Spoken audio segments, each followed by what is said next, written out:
Friends, good morning. मैं आपकी Shweta ma'am, MS academy secondary school Ajmer से। बच्चों, यदि आप मेरे वीडियोस के द्वारा स्टडी करना चाहते हैं तो यूट्यूब पर जाकर के सर्च करें केमिस्ट्री बाय श्वेता मैम।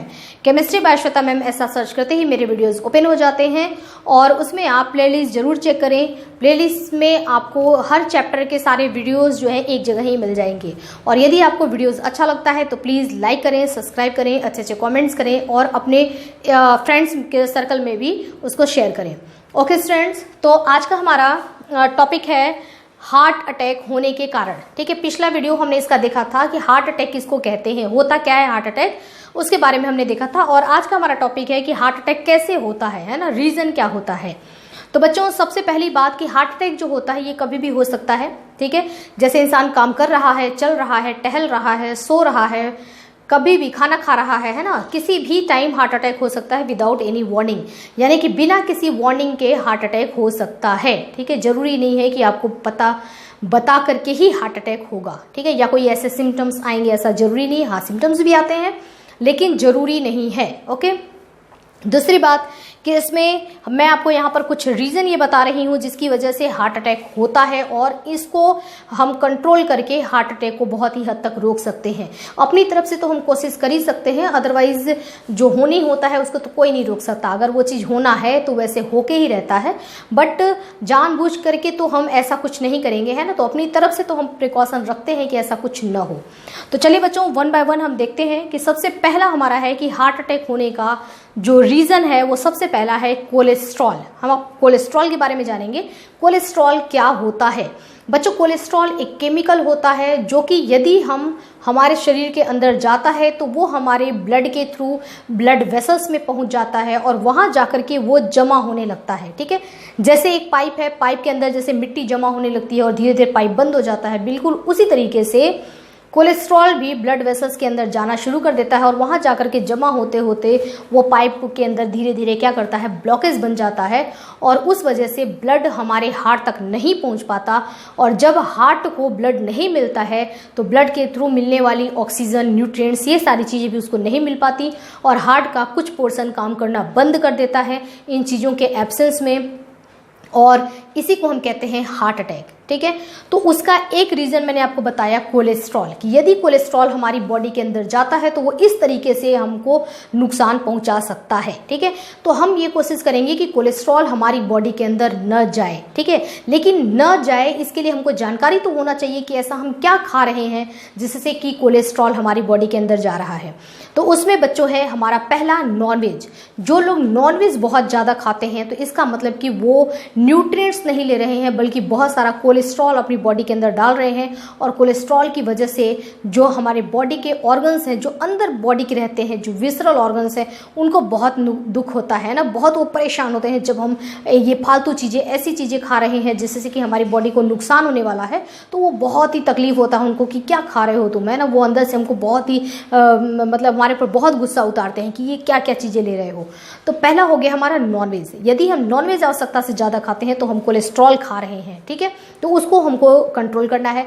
दूसरी चीज़ हो गई बच्चों, जितने भी फास्ट फूड, जंक फूड हम खाते हैं, जो पिज़्ज़ा, बर्गर, ये सब जो हम चीज़ें खाते हैं इनमें भी बहुत क्रीमी और ऑयल होता है। इसके थ्रू भी क्या होता है कि कोलेस्ट्रॉल हमारी बॉडी के अंदर जाता है, तो इस चीज़ पर भी हमको कंट्रोल करना होगा। ठीक है, या फिर बफेलो मिल्क जो होता है ना, जिसमें कि बहुत ज़्यादा फैट होता है, अगर उस मिल्क का भी हम ज़्यादा सेवन कर रहे हैं तो उसकी वजह से भी कोलेस्ट्रॉल क्या होता है, बढ़ जाता है। ठीक है, और कोलेस्ट्रॉल बढ़ेगा तो उससे क्या होगा, हार्ट अटैक की प्रॉब्लम हो सकती है। ठीक है, तो हमको इन चीज़ों पे कंट्रोल करना है। मतलब ऐसा नहीं कि आप जंक फूड मत खाओ, लेकिन कंट्रोल में खाएंगे, है ना। मतलब बहुत ज़्यादा नहीं, डेली हम घर का ही खाना खाएंगे, कभी कभार बाहर गए और मन किया तो बाहर की चीज़ें खा लेंगे, उससे हमको कोई परेशानी नहीं होने वाली है। ठीक है स्टूडेंट्स, तो इस तरीके से हम रोक सकते हैं। और हम क्या खाएं, है ना, खाएं क्या? तो बच्चों हम प्लांट प्रोडक्ट, प्लांट से बनी हुई चीज़ें खाएं। वैसे भी जो ऊपर वाले ने हमको पेड़ पौधे दिए हैं और पेड़ पौधों के द्वारा जो हमको खाने पीने की चीज़ें मिलती हैं वो पर्याप्त मिलती हैं, सफिशिएंट चीज़ें मिलती हैं, उसको हम खा करके, और हमारी बॉडी के विसरल ऑर्गन्स जो होते हैं वो भी हेल्दी रहते हैं।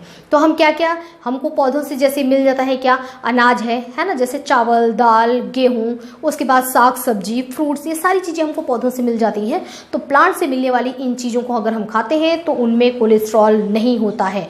प्लांट से मिलने वाले किसी भी प्रोडक्ट में कोलेस्ट्रॉल नहीं होता है।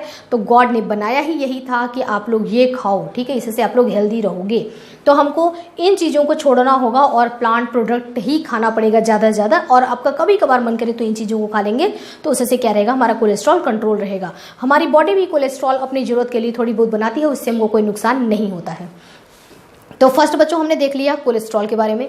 सेकंड हमारा है ट्राइग्लिसराइड। ट्राइग्लिसराइड भी एक वो केमिकल है जो कि हर ऑयली चीज़ों में मिलती है। ओके स्टूडेंट्स, ऑयली चीज़ों में है ना, मतलब ऑयल, जैसे आपका मस्टर्ड ऑयल ले लो, सरसों का तेल ले लो, या फिर कोकोनट ऑयल ले लो, या फिर रिफाइंड ऑयल ले लो, है ना, राइस ऑयल ले लो, कोई भी हम ऑयल यूज़ करते हैं उस ऑयल में ट्राइग्लिसराइड होता है।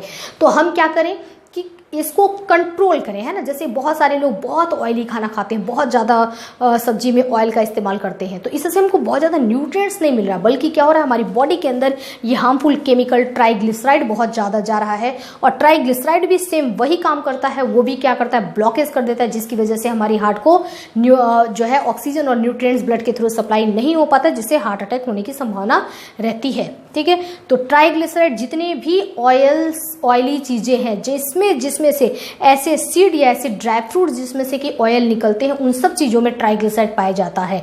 ठीक है, जैसे काजू को भी आप इसको यूं रगड़िए तो उसमें से ऑयल निकलता है ना, तो उसमें भी ट्राइग्लिसराइड पाया जाता है। और जितने भी सीड होते हैं ना, जैसे सरसों का बीज हो गया, उसमें सीड होते हैं, उसमें जो है ऑयल होता है।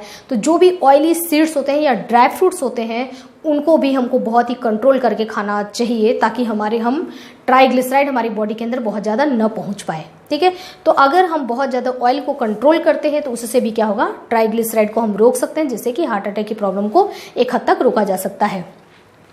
थर्ड है बच्चों हाई ब्लड प्रेशर। ठीक है, हाई ब्लड प्रेशर है ना, ब्लड जो होता है, जो हमारे वेसल्स के ऊपर प्रेशर लगाता है, उसको ब्लड प्रेशर कहते हैं। और हमारा जो नॉर्मल बीपी होता है, ब्लड प्रेशर यानी कि बीपी, जो हमारा नॉर्मल बीपी होता है वो 120/80 होता है। 120 को हम बोलते हैं सिस्टोलिक ब्लड प्रेशर और 80 को बोलते हैं हम डायस्टोलिक ब्लड प्रेशर।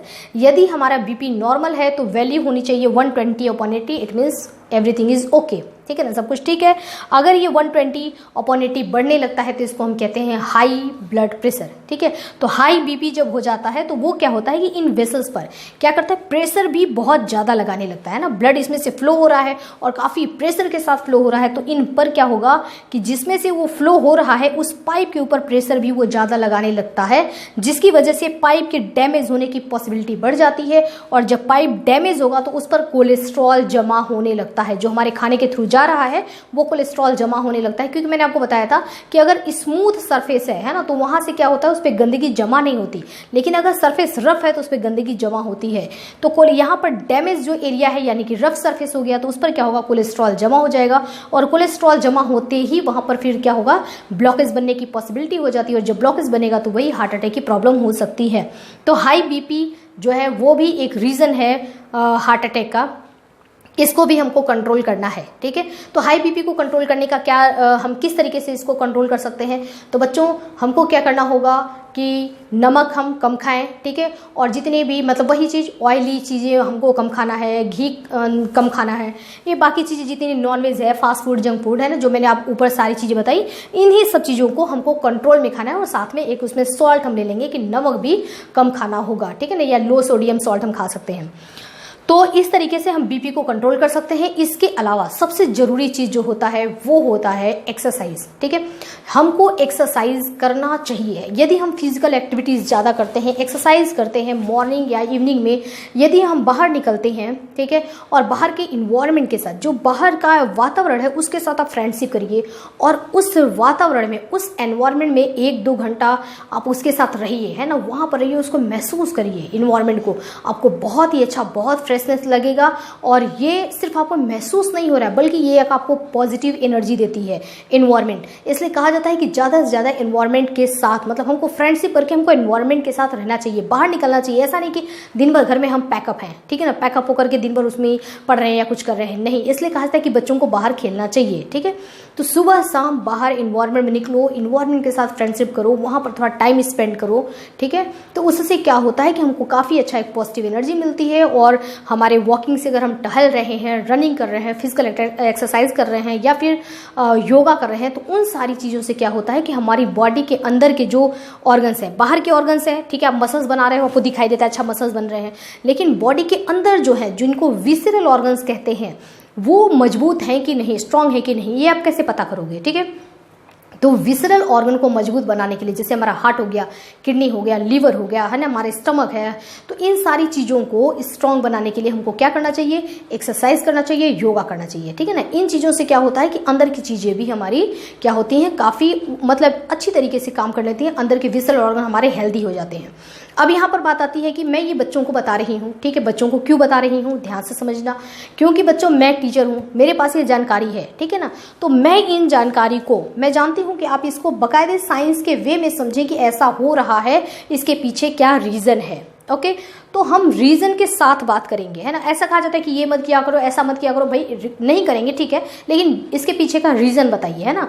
आजकल सभी बच्चे जो होते हैं वो पीछे का रीज़न जानना चाहते हैं। इस वजह से बच्चों मैंने आपके हिसाब से ये वीडियोज़ बनाया है ताकि आप रीज़न जान सकें कि इसके पीछे ये रीज़न है। ओके, तो मैंने अपनी जानकारी आपके साथ शेयर की। अब आपको क्या करना है बच्चों की इस जानकारी को आपको भी, जो भी आपके मिलने वाले हैं, जिनको आप जानते हैं, जो आपसे आपके बड़े हैं, ठीक है, तो उन तक ये जानकारी आपको भी पहुंचानी है, ठीक है, उनको अवेयर करना है। अब ये हार्ट अटैक की प्रॉब्लम जो है ये बहुत ज़्यादा दिन प्रतिदिन बढ़ता जा रहा है। क्यों? क्योंकि अवेयरनेस नहीं है, जानकारी नहीं है, हमको पता नहीं है। हम अपने बच्चे को जो है लगातार खूब सारा जो है बच्चों को ड्राई फ्रूट्स खिलाए जा रहे हैं, ड्राई फ्रूट्स काजू खिलाए जा रहे हैं, बादाम खिलाए जा रहे हैं कि बच्चा जो है वो उसका दिमाग अच्छा होगा और बच्चे के अंदर स्ट्रेंथ आएगी। ऐसा नहीं है कि बहुत ज़्यादा काजू खिलाने से स्ट्रेंथ आएगी। आपने देखा कि यहाँ ड्राई फ्रूट ज़्यादा खाने से क्या होगा, ट्राइग्लिसराइड भी अंदर जा रहा है, ठीक है ना। तो वो बात हो गई अवेयरनेस की। तो हमारे को जानकारी नहीं है, अवेयरनेस नहीं है। अब यही काम करना है मुझे और आपको मिल करके। मैंने जानकारी आपको दी, आपको क्या करना है, इस जानकारी को आप जिनसे मिलते हो, जिनको जानते हो, वहाँ तक इन जानकारी को पहुँचाइए, अवेयर करिए लोगों को, ताकि हम भी एक सहयोग कर सकें कि थोड़ा हार्ट अटैक की प्रॉब्लम को कैसे रोका जा सका है। इन चीज़ों की जागरूकता हमको फैलानी है, ठीक है बच्चों। इस वजह से ही मैंने ये वीडियो बनाया है ताकि आपको मैं इसके पीछे का रीज़न बता सकूं और हम और आप मिल करके जितनी हो सके एक ये सोशल वर्क कर सके। ओके, तो बच्चों नेक्स्ट ये हो गया हमारा थर्ड, हाई ब्लड प्रेशर। इसके आगे भी कंटिन्यू करेंगे। हाई शुगर, अगर शुगर हमारी हाई हो जाती है, ठीक है, तो उससे क्या प्रॉब्लम होता है। शुगर अगर हमारे ब्लड में ज़्यादा हो गया है, जिसको हाई शुगर की प्रॉब्लम हो गई, उसमें भी हार्ट अटैक की प्रॉब्लम हो सकती है। कैसे? क्योंकि शुगर क्या करता है कि बराबर ये शुगर जिन ब्लड के थ्रू जिन वेसल्स में ये शुगर फ्लो कर रहा है, उन वेसल्स के सरफेस को अंदर से वो क्या कर देता है, रफ कर देता है। और वही चीज़ रफ सरफेस कर देगा तो वहाँ पर क्या हो जाएगा, कोलेस्ट्रॉल जमा होने लगती है, ब्लॉकेज हो जाता है और हार्ट तक ऑक्सीजन और न्यूट्रिएंट्स वगैरह ब्लड के थ्रू नहीं पहुँच पाता, जिससे कि हार्ट अटैक होता है। तो हाई शुगर की वजह से भी ये सारी चीज़ें हो सकती हैं। हाई शुगर को कंट्रोल करने के लिए हम क्या करेंगे, ये सारी चीज़ें जो हम ऊपर से देखते आ रहे हैं वो सब चीज़ें तो हमको करनी है, साथ में हमको मीठी चीज़ों को कंट्रोल करके खाना होता है, ठीक है। और साथ में एक्सरसाइज, योगा, ये सब चीज़ें हर मतलब डिजीज़ में, केवल हार्ट अटैक नहीं, हर डिजीज़ के लिए प्रिकॉशन है एक्सरसाइज, है ना, फिजिकल एक्टिविटीज़। और यदि इन सब चीज़ों को हमने प्रिकॉशन तो रखा ही, लेकिन अगर हमारा ब्लड प्रेशर ज़्यादा है या शुगर ज़्यादा है तो उसके लिए हमको क्या करना पड़ेगा, मेडिसिन भी लेना चाहिए, ताकि उसके साथ साथ मेडिसिन भी अपना काम कर रही है, जो कि ज़्यादा हार्मफुल नहीं होती है, ठीक है ना। मतलब हार्मफुल होती नहीं है, वो तो हमारे लिए फ़ायदेमंद होती है। तो बीपी अगर हो गया है तो बीपी का मेडिसिन भी यूज़ कर सकते हैं। उसके बाद है नेक्स्ट है स्मोकिंग, गुटखा, टोबैको। देखिए बहुत सारी ऐसी चीज़ें हैं जैसे टोबैको प्रोडक्ट है, ठीक है, जैसे गुटखा लोग खाते हैं या फिर सिगरेट ले रहे हैं। मतलब हमने खाना खा लिया, एनर्जी हमको मिल रही है काम करने के लिए, सब कुछ एवरीथिंग इज़ ओके, फिर क्या ज़रूरत है कि हम एक्स्ट्रा अलग से सिगरेट लें या एक्स्ट्रा ग्लूकोज लेना है या फिर एल्कोहल लेना है। इन सब चीज़ों की ज़रूरत नहीं होती है ना, ये अननेसेसरी और वेस्टेज ऑफ मनी, पैसा तो जा ही रहा है, साथ में आपका हेल्थ भी जा रहा है। तो ये चीज़ें जो होती हैं ना, ये बहुत ही ज़्यादा नुकसान करती हैं। इनकी वजह से भी तरह तरह की बीमारियाँ हो सकती हैं, जिनमें हार्ट अटैक भी उन्हीं में से एक डिजीज़ है। कैसे? क्योंकि ये चीज़ खाने से होता क्या है कि जहाँ से ब्लड फ्लो हो रहा है, देखिए आपकी वेसल्स ऐसी है नॉर्मल, ठीक है ना, पाइप एकदम नॉर्मल है। लेकिन जो लोग ये चीज़ें लेते हैं, है ना, उनकी पाइप क्या हो जाती है, इस तरीके से श्रिंक हो जाती है, उनकी पाइप ऐसे सिकुड़ जाती है। और जब ये सिकुड़ जाएगी तो बीच के अंदर की जो इसमें ल्यूमेन है वो भी क्या हो जाता है, कम हो जाता है। ब्लड जो है वो इसमें से काफ़ी वो सकरा हो जाता है, उसमें से फ्लो नहीं हो पाता। और दूसरी बात, इसमें भी ब्लॉकेज बनने की संभावना, पॉसिबिलिटी बढ़ जाती है, जिससे कि हार्ट अटैक की समस्या होने की पॉसिबिलिटी बढ़ जाती है। ठीक है, तो यानी कि हमको ये भी साथ में अवेयरनेस फैलाना है, ये भी स्मोकिंग या गुटखा ये खा रहे हैं या अल्कोहल कंज्यूम कर रहे हैं तो इस पर भी कंट्रोल करेंगे हम। आगे भी मैं एक वीडियो इस पर जरूर डालूंगी बच्चों, उसको भी आप देखना कि किस तरीके से हम लोगों को अवेयर कर सकते हैं। ठीक है, अगर आपके आसपास में कहीं भी इस तरीके का आप देख रहे हैं जहां आपको लगता है कि मुझे बताना चाहिए, इनको जानकारी नहीं है, तो अपनी रिस्पॉन्सिबिलिटी जरूर पूरी करिए।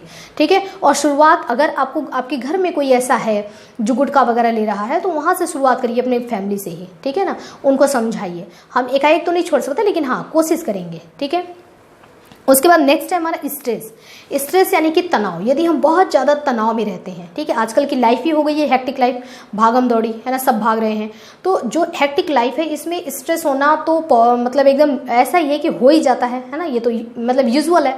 तो स्ट्रेस अगर हमको तनाव हो जाता है या सडनली बहुत ज़्यादा हमको खुशी भी मिल जाती है, उन दोनों कंडीशन में क्या होता है कि हमारे बॉडी के अंदर एक केमिकल रिलीज होता है और उस केमिकल की वजह से यदि पहले से कोलेस्ट्रॉल जमा है, हमारे इस पाइप की हालत ऑलरेडी ख़राब है और हमको अचानक से ऐसा कुछ स्ट्रेस बहुत ज़्यादा हो गया है, बहुत ज़्यादा खुशी मिल गई तो केमिकल रिलीज़ हुआ, उस केमिकल की इफेक्ट से क्या होगा कि यदि ये हमारा पाइप ऑलरेडी जर्जर हालत में था और टूटने के कगार पे था तो वो क्या हो जाएगा, वहाँ पर वो टूट जाता है, ये ब्लॉकेज है ना, जो प्लग है वो टूट जाता है और वहाँ पर क्या होता है कि ब्लड की क्लॉटिंग जमा होने लगती है, यानी कि ब्लॉकेज बन जाते हैं। ठीक है, और हार्ट अटैक की समस्या हो जाती है। आपने सुना होगा ना कि उसको अचानक से ऐसा कुछ खबर मिला, सदमा हो गया और हार्ट अटैक हो गया, या बहुत ज़्यादा खुशी मिल जाती है तो हार्ट अटैक हो जाता है। कारण यही होता है कि बहुत ज़्यादा सदमा लग जाए, बहुत स्ट्रेसफुल चीज़ें हो जाएं या फिर बहुत ज़्यादा खुशी मिल जाए, दोनों ही कंडीशन में हमारी बॉडी क्या करती है, केमिकल रिलीज करती है, जिसकी वजह से ऐसा प्रॉब्लम होता है कि अगर पहले से ही अगर ऐसा है कि ब्लॉकेज वगैरह मतलब उसमें प्लग बने हुए हैं तो वहाँ पर ब्लॉकेज बनने की पॉसिबिलिटी बढ़ जाती है। मैं आपको बताऊंगी, हमारा एक टॉपिक ये भी रहेगा, मैं आपको अपने ब्रेन के बारे में बताऊंगी बच्चों, बहुत ही सिंपली कि हमारा ब्रेन किस तरीके से काम करता है। हम अपने कह सकते हैं कि हमारा ब्रेन ही हमारे लिए हमारी ताकत है, हमारा दिमाग ही हमारी ताकत है, क्योंकि वही हमको बताता है कि हमको क्या करना है, कैसे करना है। लेकिन यही अगर हमारा दिमाग ठीक ढंग से काम न करे तो यही क्या बन जाता है हमारे लिए, मतलब अगर गलत रास्ते पे चला गया ये, है ना, तो ये हमारे लिए हथियार बन जाता है। तो किस तरीके से हमारा माइंड काम करता है, ओके, इसके बारे में, जैसे अभी आपने देखा ना कि केमिकल रिलीज होता है, तो कहाँ से रिलीज होता है केमिकल, या फिर किस तरीके से हमारी पूरी बॉडी को हमारा ब्रेन कंट्रोल करता है, इसके बारे में बच्चों हम स्टडी करेंगे नेक्स्ट वीडियो में। ठीक है, तो आई होप बच्चों कि आपको ये जानकारी अच्छी लगी होगी। और ये जो मैं जानकारी दे रही हूँ, वैसे तो हमारा चैप्टर क्या चल रहा है, सेल चैप्टर चल रहा है। मेरा नेक्स्ट टॉपिक है प्लास्टिड यानी कि क्लोरोप्लास्ट। ठीक है ना, प्लास्टिड में हम मेनली क्लोरोप्लास्ट के बारे में पढ़ेंगे, लेकिन अभी मैंने उसको थोड़ा सा बीच में ड्रॉप करके आपको ये टॉपिक दिया है। और इस तरीके से बहुत ही ऐसी जो कॉमन चीज़ें हैं, जो डिजीज़ है या हमारी जो सोशल रिस्पॉन्सिबिलिटी है कि ये अवेयरनेस फैलाना चाहिए, उस पर भी मैं छोटे छोटे वीडियोज़ बनाती रहूँगी और वहाँ से आप देख करके अपनी रिस्पॉन्सिबिलिटी आप लोग निभाइए, मैं अपनी रिस्पॉन्सिबिलिटी निभा रही हूँ। ठीक है, तो बच्चों नेक्स्ट हमारा टॉपिक ब्रेन के ऊपर होगा, उसको भी आप लोग जरूर देखना। तो आज के बच्चों इतना ही, स्टडी करते रहिए। ओके बच्चों, हैव अ नाइस डे।